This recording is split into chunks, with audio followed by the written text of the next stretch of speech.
Muy bien, es un gusto poderles saludar, hermanos, y hoy tendremos la oportunidad de compartir un poco más acerca del Evangelio.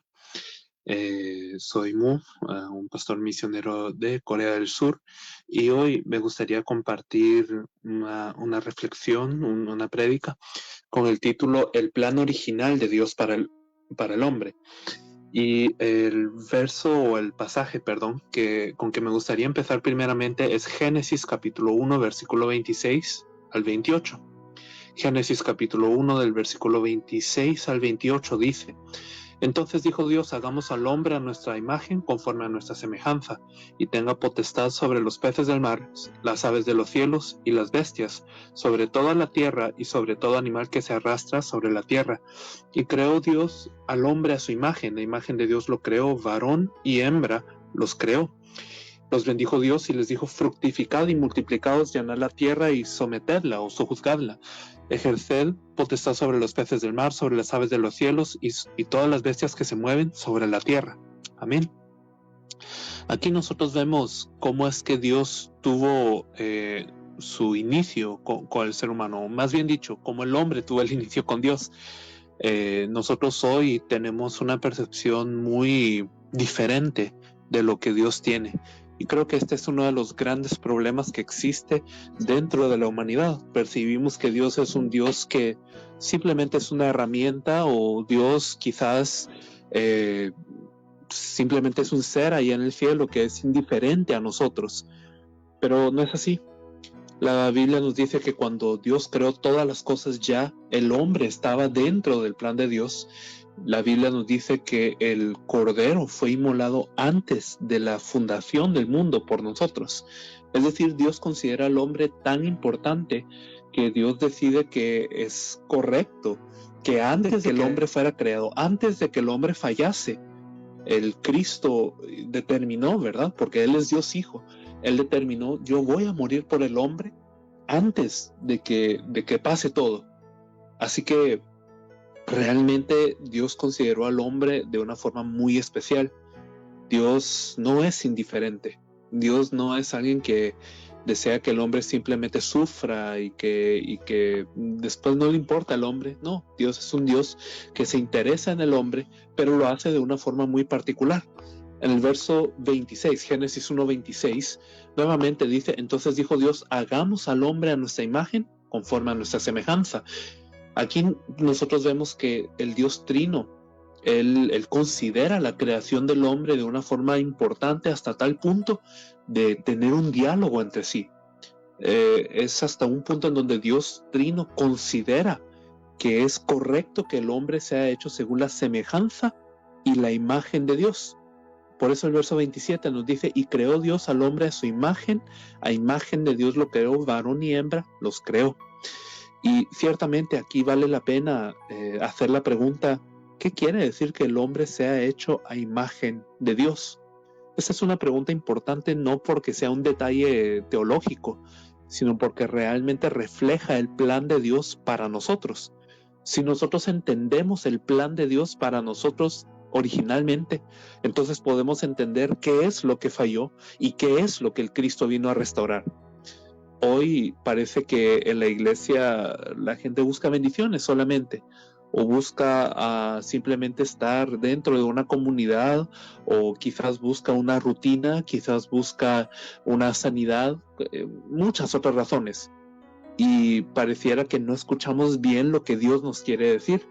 Pero si nosotros consideramos desde un inicio, lo que Dios nos quiere decir es que el hombre fue importante para Dios, y fue importante hasta tal manera que Dios lo hizo según su imagen y según su semejanza. Entonces, exploremos un poquito más de qué quiere decir esto de ser imagen y semejanza de Dios, para que entendamos cuál es el corazón de Dios para con nosotros. Génesis capítulo 2, versículo 7 dice: entonces Dios formó al hombre del polvo de la tierra y sopló en su nariz aliento de vida, y fue el hombre un ser viviente. Nosotros sabemos que cuando Dios creó al ser humano, Dios lo hizo de una forma diferente. Formó el hombre del polvo de la tierra y después sopló aliento de vida sobre las narices del hombre. Y esto quiere decir que el hombre, al ser imagen y semejanza de Dios, estamos yendo más allá de una similitud física. No estamos hablando solamente de que Dios va a ser en forma de hombre cuando lo veamos, sino que Dios comparte de su esencia con el ser humano. Aquí la Biblia dice que cuando Dios sopla en su nariz aliento de vida, estamos haciendo referencia a que Dios mismo, Él da de su espíritu al ser humano. Aquí la palabra aliento de vida es equivalente en hebreo a espíritu. Entonces, cuando Dios da ese viento de vida, ese aliento de vida al hombre, Dios está compartiendo de su propia vida para el hombre. Con todos los animales y con todas las plantas, Él no hizo esto. Simplemente dijo, sean hechos, y fueron hechos. Y claro, las plantas y los animales, ellos conocen a Dios en cierto sentido, pero el hombre fue especial porque el hombre fue alguien que recibió de esa vida. Otro ejemplo que nosotros podemos ver en la Biblia es en la visión que nosotros vemos en uno de los profetas, Ezequiel, ¿verdad? Vemos cómo es que hay un valle de huesos secos. Y Dios pregunta al profeta, ¿será que estos huesos pueden cobrar vida? Y el profeta dice, bueno, tú sabes, Dios. Y Dios dice, profetiza. En otras palabras, declara la palabra, habla la palabra de Dios. Y el profeta lo hace de esta forma. Y después vemos que el hueso se une con su hueso, luego empieza a surgir la carne, empieza a surgir la piel, y parece que ellos tienen vida. Por medio de la palabra de Dios, parece que están bien formados, pero aún no tienen vida. Y después Dios pregunta de nuevo y le pide al profeta que profetice de nuevo. Y cuando el profeta profetiza de nuevo, entonces llega el Espíritu de Dios sobre estos cuerpos. Y entonces ellos se vuelven un ejército fuerte, un ejército poderoso. ¿A qué quiero llegar con esto? La palabra de Dios nos dice que no es el cuerpo del hombre lo que da vida. No es por estar saludables o no es por el estar bien formados o ser atractivos carnalmente que tengamos vida, sino que tenemos vida cuando estamos con Dios. Cuando el Espíritu de Dios viene dentro de nosotros, entonces hay una vida de Dios. Y la Biblia continuamente nos sigue compartiendo esto. El hecho de ser formado a la imagen y semejanza de Dios quiere decir que compartimos esa esencia con Dios y que necesitamos estar con Dios para tener vida. Juan 4:24 lo aclara muy bien. Dice, Dios es espíritu y los que le adoran en espíritu y en verdad es necesario que adoren. Y cuando estamos hablando de espíritu y en verdad, no estamos hablando solamente de ser verdaderos a la hora de la adoración o de sentir emociones cuando estamos cantando. Estamos hablando de que como Dios es espíritu, nosotros debemos de estar conectados a Dios a la hora de adorar.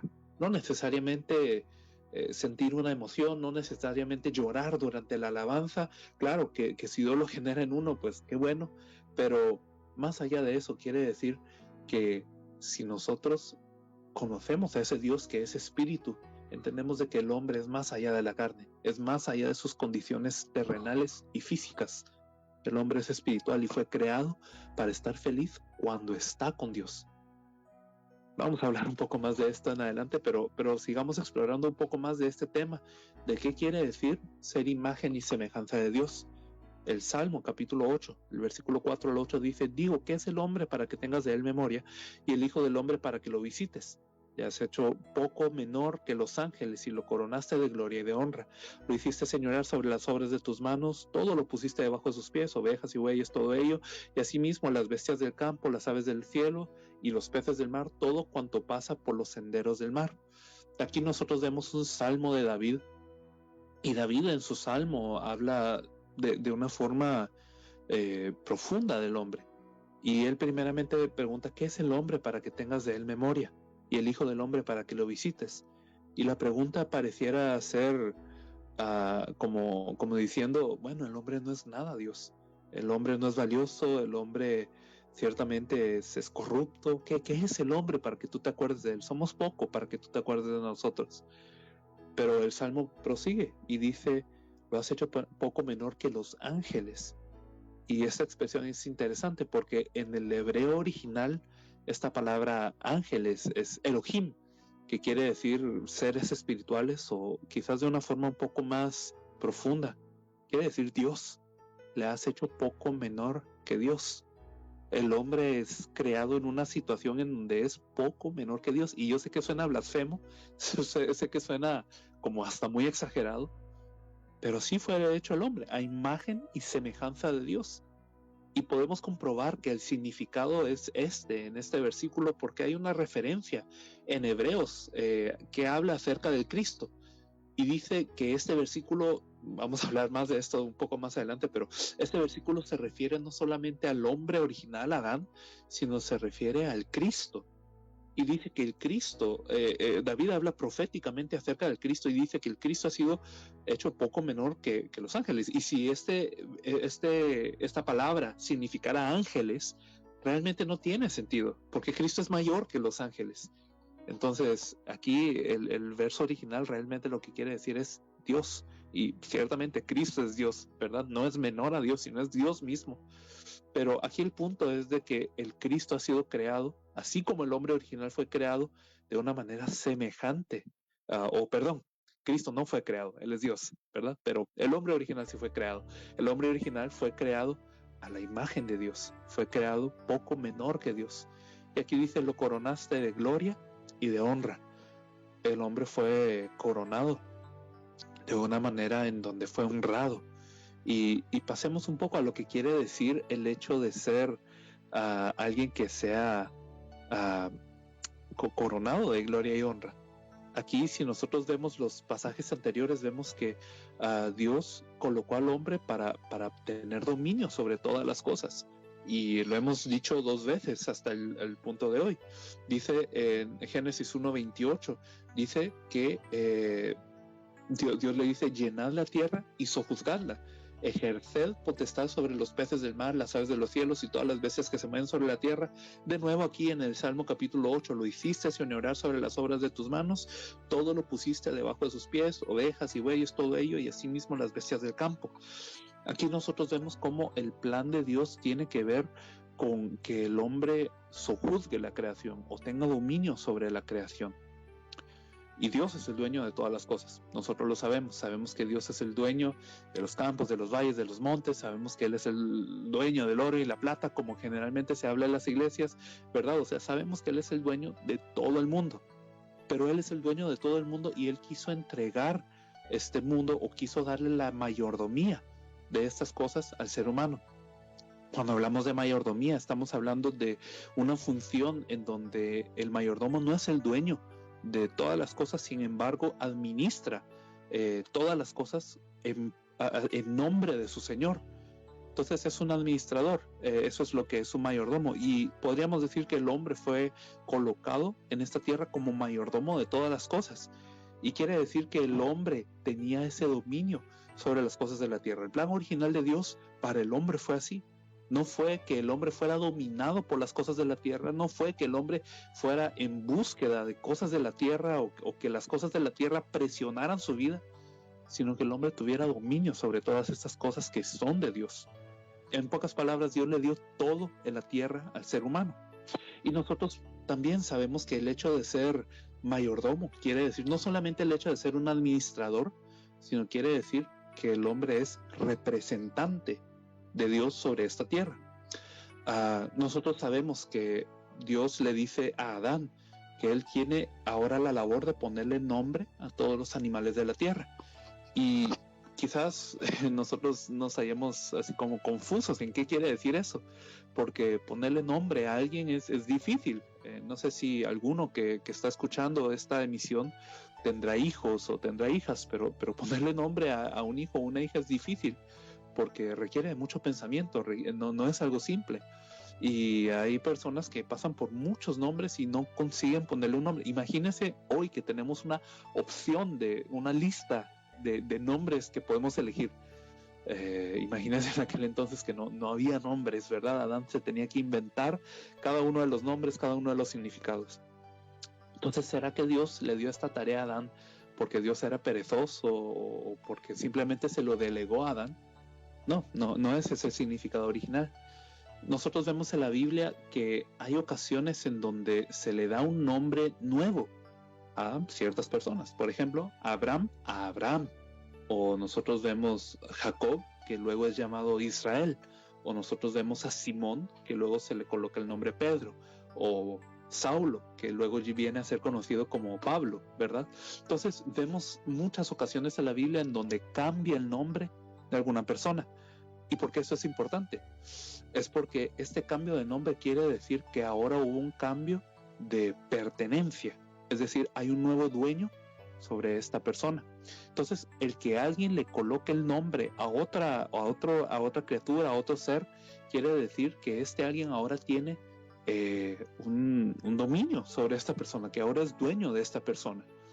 Así nosotros vemos en la Biblia que cuando cambiaron los nombres de estos individuos que hablamos, fue porque Dios ahora estaba diciendo, ahora tú eres mío, ahora yo sé que tú confías en mí, ahora tú pasaste a ser pertenencia mía. Y de esta misma manera nosotros vemos que Dios le da la potestad a Adán de colocarle el nombre a todos los animales.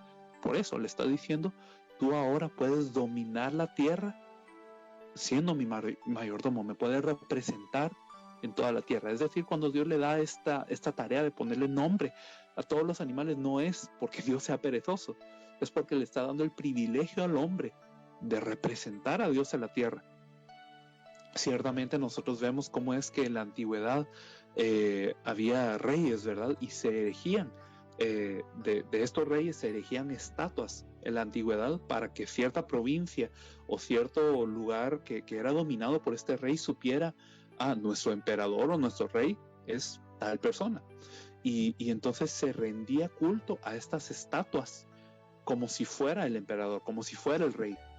Y parece que les estoy hablando de algo muy al azar, pero esto es lo que ocurrió con el ser humano. Cuando la creación estaba y miraba al hombre, la creación miraba a Dios en el hombre. O sea, miraba al hombre como imagen y semejanza de Dios, como representante de Dios sobre la tierra, y por eso rendía el culto a Dios por medio de sujetarse al hombre. A lo que quiero llegar es que el hombre fue privilegiado, hermanos. El hombre fue privilegiado con ser administrador, con ser representante de Dios sobre esta tierra, de ser este mayordomo, este rey, ¿verdad? Que toda la creación se sujetaba al hombre, pero no era por sujetarse al hombre, sino era por sujetarse a Dios por medio del hombre. Y el hombre servía como ese canal. Y ese era el plan de Dios para el hombre en el inicio. No era de darle un trabajo cargoso, de imponerle reglas, sino el punto es que Dios quería bendecir al hombre. Por ejemplo, en Génesis capítulo 2, versículo 15, vemos que dice, tomó pues Jehová Dios al hombre y lo puso en el huerto de Edén para que lo labrara y lo cuidara. Y no sé si ustedes se han puesto a pensar un poco en este verso, pero ¿por qué el huerto de Edén necesitaba ser labrado y cuidado? ¿Acaso las plantas y los árboles frutales en el Edén no producían frutas sin tener que ser labrados, sin tener que pasar por todo ese proceso de agricultura?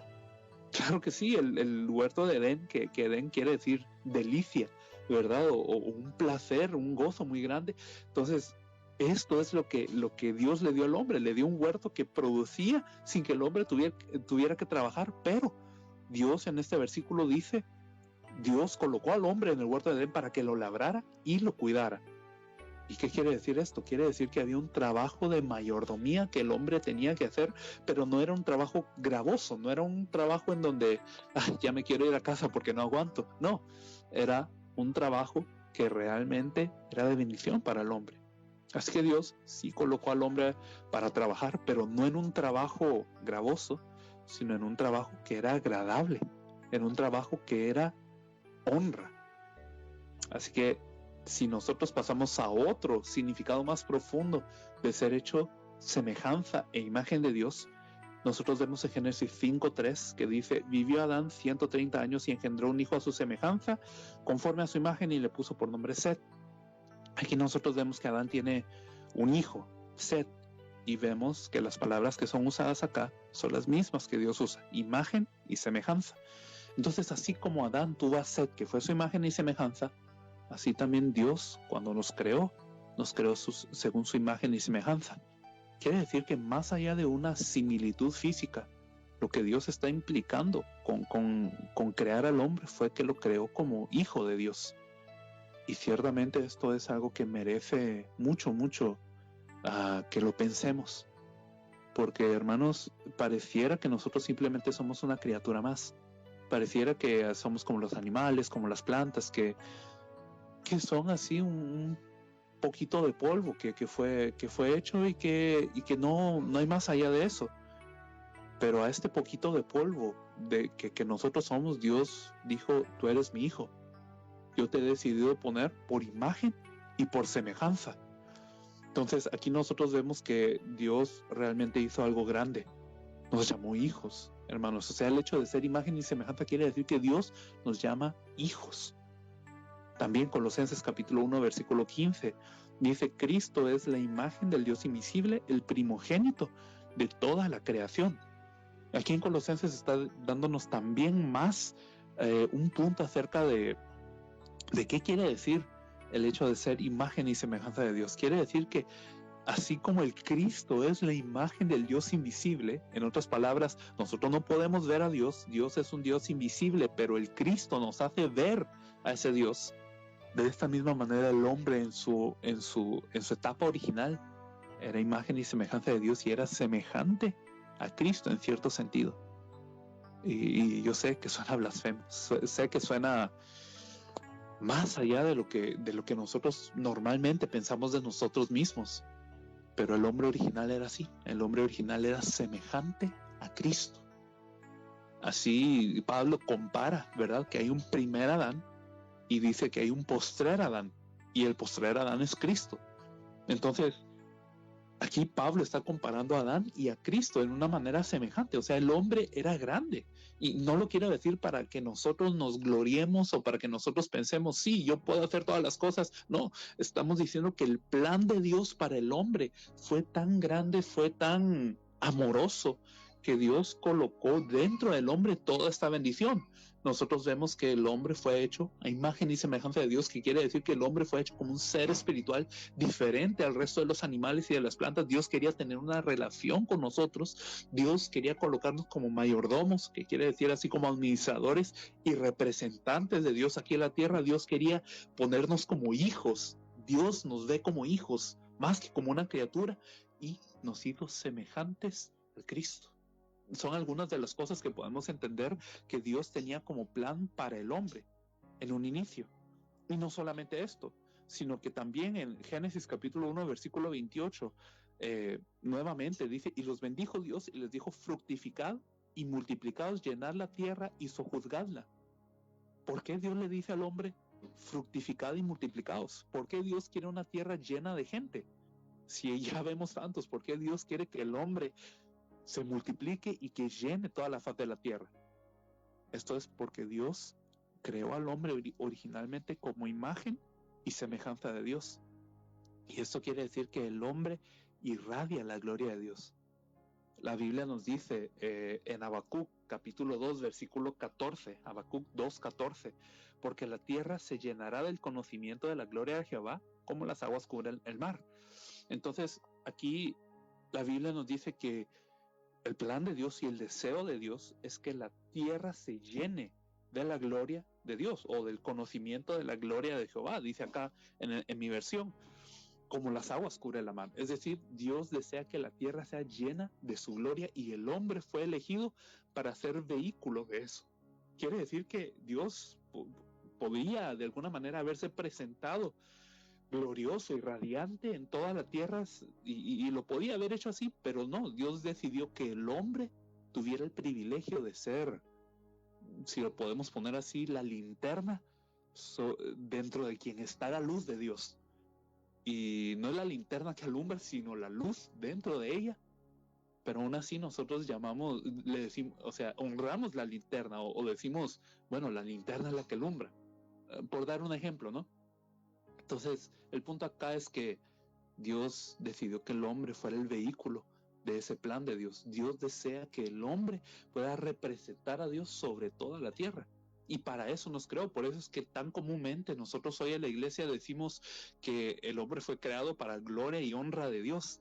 Pero ¿qué quiere decir eso? No quiere decir simplemente que el hombre, pues, en su existencia misma va a honrar a Dios, o viviendo para el mundo va a honrar a Dios. No, lo que quiere decir es que el plan original de Dios fue que el hombre, conectado con Dios, siendo un ser espiritual, pudiera representar a Dios en la tierra, y siendo ese mayordomo de Dios, pudiera llenar la tierra de la gloria de Dios. Por eso es que dice la Biblia que tenemos que multiplicarnos y fructificarnos.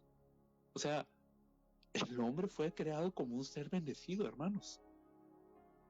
El problema es que todo eso hoy lo perdimos. Y hermanos, yo quería hablar un poco más profundamente acerca de este plan original de Dios para el hombre, porque hoy no entendemos lo que se ha perdido. Hoy pensamos que simplemente lo que nosotros vemos con nuestros ojos lo es todo. Pensamos que nuestra situación, que nuestras emociones, pensamos que la política, pensamos que eso es lo que importa, pero no es así. El plan original de Dios realmente era que el hombre fuera un ser bendecido, que el hombre fuera un ser que encontrara su gozo junto con Dios. Dios no nos hizo para sufrir, Dios no nos hizo para estar pensando en estas cosas de la tierra, sino nos hizo para estar junto con Él. Y junto con Él todo estaba bien. Pero hay un asunto aquí que surge y tiene que ver con el pacto de Dios. Dios no solamente bendijo al hombre con todo esto que hemos hablado hasta este punto, sino que en Génesis capítulo 2, versículo 16 y 17 dice: y mandó Jehová a Dios al hombre diciendo: de todo árbol del huerto podrás comer, pero del árbol del conocimiento del bien y del mal no comerás, porque el día que de él comas ciertamente morirás. Y yo creo que aquí pueden surgir muchas preguntas, y una de las más grandes es: ¿por qué, si Dios sabía que el hombre iba a fallar? ¿Por qué, si Dios sabía que el hombre iba a pecar? ¿Por qué hizo ese árbol? ¿Por qué da esas instrucciones? Si Dios sabe, ¿por qué no? ¿Por qué mejor Dios no dice nada? ¿Por qué no simplemente no crea o sea, ¿por qué creó ese árbol, no? Es a lo que quiero llegar. Pero la palabra de Dios no es esa la intención que tiene la palabra de Dios. Dios no hizo el árbol para tentar al hombre, Dios no lo hizo para ponerle una trampa al hombre, sino que lo que Dios quería hacer por medio de esta instrucción era establecer una relación con el hombre. Dios, que es la palabra, le da la palabra al hombre. Es decir, Dios le da esta instrucción y le dice al hombre: mira, tengamos una relación.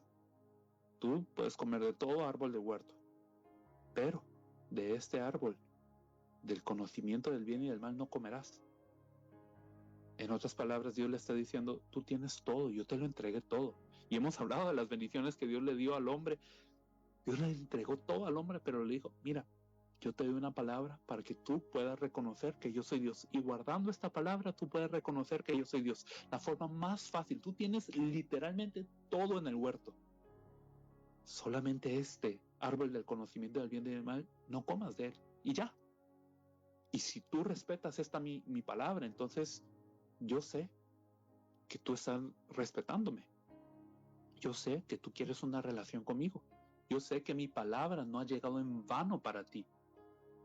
Y era la forma más fácil de adorar a Dios, guardar su palabra. Y el hombre no es que necesitaba esforzarse para guardar esa palabra, no, simplemente el hombre tenía que vivir su vida normal. Y ya estaba guardando la palabra de Dios, porque no estaba comiendo del árbol del conocimiento del bien y del mal. Por eso Dios, cuando da este pacto, cuando da este contrato, podríamos decirlo así, para el hombre, lo hace en señal de bendición para el hombre. Era para establecer esta relación con el hombre, para decir: yo soy tu Dios y tú eres mi pueblo, y yo te estoy dando todo, yo te lo estoy entregando todo, y solamente debes guardar esta palabra, y ya estamos bien. Segunda de Reyes capítulo 13, versículo 23 nos dice: mas Jehová tuvo misericordia de ellos y se compadeció de ellos y los miró a causa de su pacto con Abraham, Isaac y Jacob, y no quiso destruirlos ni echarlos delante de su presencia hasta hoy. La palabra nos dice que cuando Dios nos da un pacto, Dios lo toma en serio, porque Dios no es un Dios mentiroso, no es hombre para mentir. Cuando Dios nos da su palabra, Él nos está dando todo de Él. Y aquí la palabra nos dice que es hasta tal punto que el pueblo de Israel fue rebelde, fue pecador, y se rebeló delante de Dios hasta tal punto que era justo que Dios los destruyera, era justo que Dios los borrara de la tierra. Y nosotros no somos diferentes, nosotros también somos pecadores, nosotros también somos violadores del pacto, somos personas que no toman en serio la palabra de Dios, y es justo que Dios nos elimine. Pero aquí la palabra de Dios nos dice: mas Jehová tuvo misericordia de ellos y se compadeció y los miró a causa de su pacto con Abraham, Isaac y Jacob. Quiere decir que Dios nos entrega el pacto, y ese pacto hasta nos protege. Y yo puedo pensarlo de esta manera: ¿quién es el que se beneficia del pacto acá? ¿Acaso Dios necesita de que nosotros no comamos de ese árbol? O sea, ¿en qué beneficia a Dios? ¿En qué ayuda a Dios si nos da un pacto? Realmente en nada. Pero, o sea, a Dios no le sirve de nada, a nosotros es quien nos sirve. Y ciertamente hasta el día de hoy es así. Si nosotros no obedecemos la palabra de Dios, si nosotros no cuidamos de la palabra de Dios, nosotros somos los que somos perjudicados, ¿no? Dios sigue siendo Dios, Dios sigue siendo glorioso, Dios sigue siendo todo. Pero Dios nos da el pacto para beneficiarnos a nosotros. Jeremías capítulo 11, versículo 4 dice: el cual mandé a vuestros padres el día que los saqué de la tierra de Egipto, del horno de hierro, diciéndoles: oíd mi voz y cumplid mis palabras conforme a todo lo que os mando, y me seréis por pueblo, y yo seré a vosotros por Dios. Entonces aquí la palabra nos dice por qué Dios nos quiere dar esa palabra, por qué Dios nos quiere dar el pacto, cuál es el punto por el cual Dios quiere darnos todo esto que está en la Biblia. Es para que nosotros seamos pueblo de Dios, para que nosotros tengamos esa relación correcta con Dios. Y hermanos, por favor, tenemos que entenderlo. La palabra de Dios no es para aburrirnos, no es para simplemente cuando necesitamos una bendición, no es simplemente para cuando, bueno, hoy me siento mal, voy a pensar en la palabra de Dios para consolarme un poco. La palabra de Dios es una palabra que tiene como objetivo que yo conozca a Dios, que yo sea parte del pueblo de Dios, que yo tenga esa relación correcta con Dios. Eso es lo que Dios quiere de nuestras vidas. Por eso Dios dio este pacto. Y en un inicio fue así también. Dios le dio este pacto al hombre para esto. Pero ¿qué es lo que pasa con nosotros, hermanos? Hasta este punto hemos hablado extensamente acerca de la bendición de Dios. Hemos hablado del hecho de que Dios consideró al hombre de una forma muy especial, lo bendijo en sobremanera, hasta le dio su palabra, ¿verdad? Lo colocó sobre el huerto para dominar todo, pero el problema es que el hombre rechaza esa palabra. El hombre decide no creerle a Dios, sino creerle a la serpiente, como nosotros lo sabemos muy bien. Y no solamente fue en el inicio, hermanos, sino que hasta el día de hoy nos sigue pasando. Satanás nos sigue presentando con opciones. Y todos los días tenemos una decisión que tomar. Podemos tomar esa decisión de creerle a la palabra de Dios o creer a lo que Satanás dice por medio de nuestra situación, por medio de nuestro ambiente, por medio de la necesidad terrena. Y generalmente, ¿sabe qué, hermanos? Y lo digo con mucho pesar en mi corazón. Decimos que creemos a la palabra de Dios, pero realmente trabajamos para la carne. Le creemos más a Satanás que a Dios. Oseas capítulo 6, versículo 7 dice: mas ellos, cual Adán, traspasaron el pacto, allí prevaricaron contra mí. Aquí la palabra de Dios nos dice que el pueblo de Israel, así como Adán, o sea, Adán también, y el pueblo de Israel también, y hoy nosotros también, dice aquí, traspasaron el pacto. Dios nos dio una palabra que es como un pacto, es como un contrato, una promesa, digámoslo así. Y es una palabra que se tenía que guardar, porque ¿qué pasaba si no se guardaba? El día que comieres de él, ciertamente morirás. Pero el hombre falla en el pacto, traspasa el pacto. Y dice aquí, allí prevaricaron contra mí. Fallar en el pacto no quiere decir que es un pequeño error, no quiere decir, ay, se me salió de la mano, no quiere decir, bueno, Dios, tú sabes que nosotros crecimos en estas circunstancias. No, quiere decir, nos rebelamos delante de Dios. Somos personas que rechazan a Dios y somos arrogantes contra Dios. El problema del hombre al final de cuentas es eso, hermanos. problema del hombre no es si yo estoy bien alimentado o no. El problema del hombre no es si mi familia está en armonía o no. El problema del hombre no es si la política funciona de esta u otra manera. El problema del hombre es que tendría que estar con Dios, un Dios que nos ama y que nos bendice, pero el hombre rechaza a Dios porque no quiere creer esta palabra de Dios.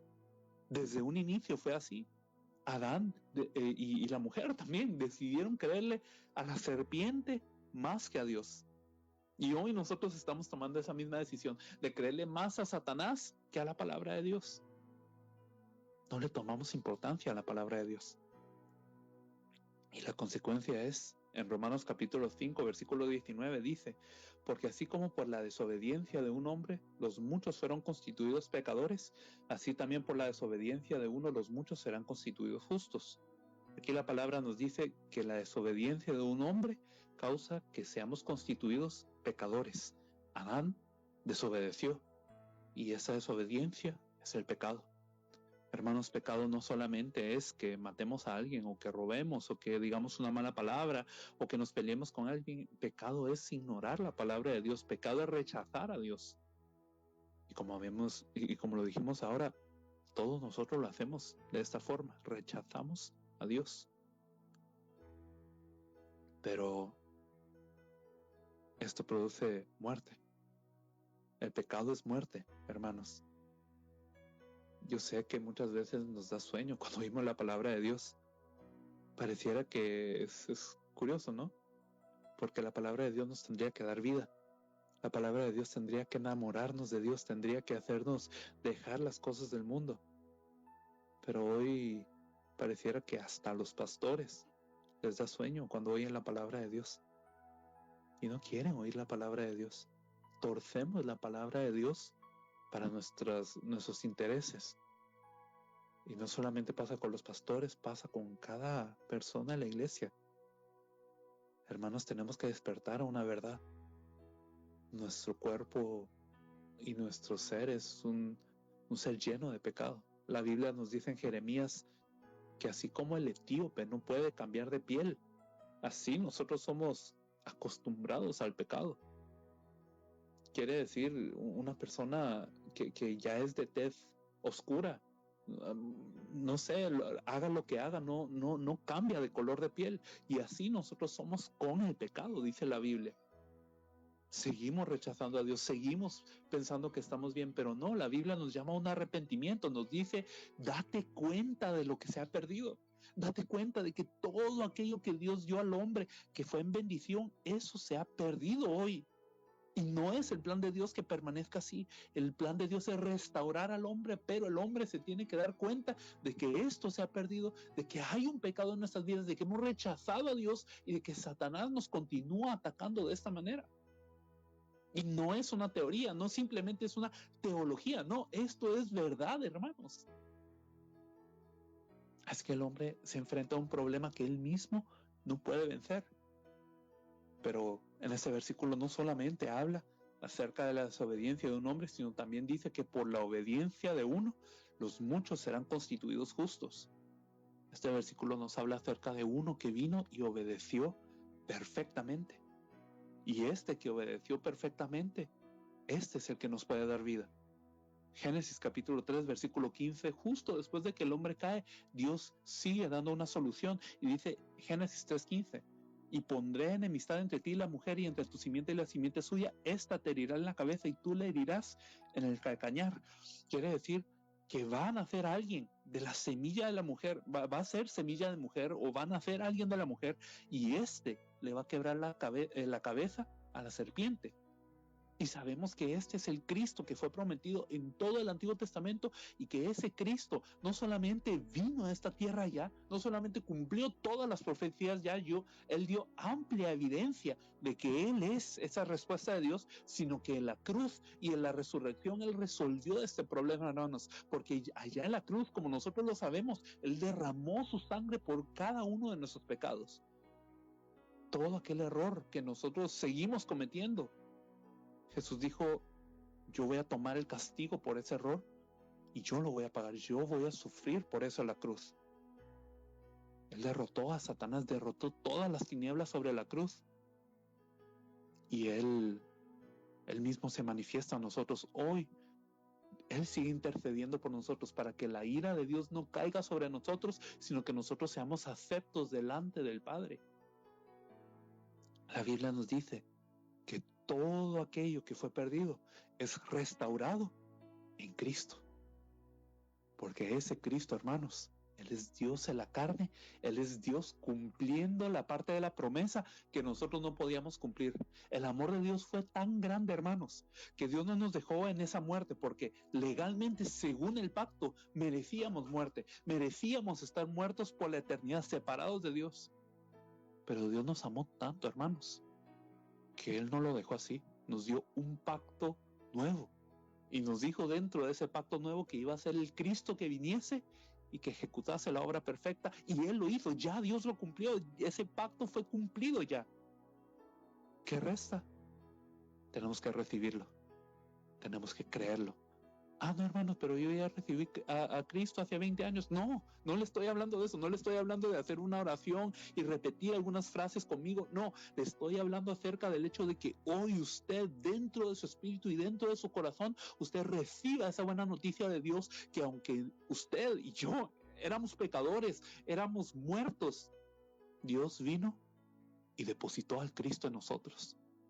Mire, y no solamente es que nos dio el conocimiento de Cristo, sino que el Espíritu Santo insistió y sigue insistiendo hasta el día de hoy en nuestras vidas, para que nosotros podamos creer que Jesús es el Cristo, el Hijo de Dios. Él lo sigue haciendo delante de nosotros, Él lo sigue haciendo dentro de nosotros. Dice Hebreos capítulo 9, versículo 15, así que por eso es mediador de un nuevo pacto, para que interviniendo muerte para la remisión de las transgresiones que había bajo el primer pacto, los llamados reciban la promesa de la herencia eterna. La Biblia nos dice, hermanos, que ese Cristo vino y que Él es mediador de un nuevo pacto. El viejo pacto era que nosotros teníamos que morir porque habíamos comido del fruto del árbol de la ciencia del bien y del mal. Eso era el viejo pacto. El viejo pacto es el hombre falló y tiene que morir por esa falla. Pero el nuevo pacto es que el Cristo vino, tomó muerte para remisión de esas transgresiones. Y ahora Él nos da promesa de herencia eterna. Nos quiere dar una eternidad con Dios. Y cuando el hombre es restaurado dentro de ese Cristo, hermanos, todo aquello que hablamos en el principio, el hecho de ser imagen y semejanza de Dios, el hecho de ser un ser espiritual, el hecho de tener mayordomía sobre la tierra, el hecho de ser considerado hijo de Dios, el hecho de ser semejante a Cristo, todo esto viene restaurándose en nuestra vida, cuando de verdad este pacto es restaurado en nosotros.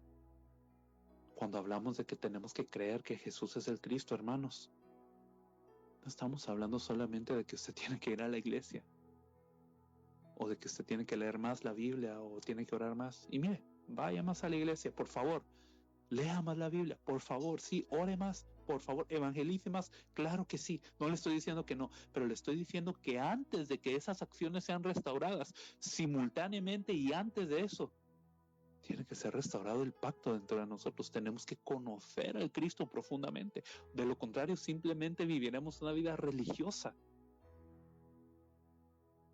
Dios lo que nos quiere dar es a Cristo y nos dio a ese Cristo. Tenemos que recibirlo.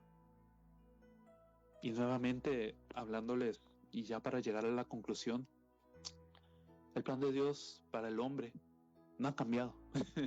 suena como que si hubiera dicho que todo ha cambiado, pero no ha cambiado.